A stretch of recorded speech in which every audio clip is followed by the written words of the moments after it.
السلام عليكم. بصوا معايا الفيديو ده. راجل معدي الطريق من التقاطع، عنده هنا سلة الزبالة، 4 سلل زبالة حديد اهم. حط الأكياس فين؟ تحت، ما حطهمش في سلات الزبالة. عدت الدورية شافته، كان يوم مش معدي يعني. راح جاي ايه الضابط قال له لو سمحت شيل أكياس الزبالة حطها جوه سلة الزبالة. راح الراجل اهوت شال الأكياس وحطها.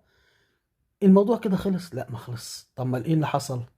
اللي حصل ان الضابط مصمم يعمل له محضر رمي الزبالة في الشارع، وبدأ يشد مع الضابط بعت جاب صحابه، جاب دورية تانية، تعالى وقبضوا على. شوف بقى كام ضابط كده، ها، 5 ضباط وعربيتين شرطة، وانت هتيجي معانا، يعني هتيجي معانا. ازاي تحط الزبالة جنب سلة الزبالة؟ ما حطيتهاش لي جوه سلة الزبالة؟ هل انتوا شايفين ان الضابط مكبرها ولا ده طبيعي؟ رأيكم؟ تابعوني. معكم محمد ابو فرحة. سلام عليكم.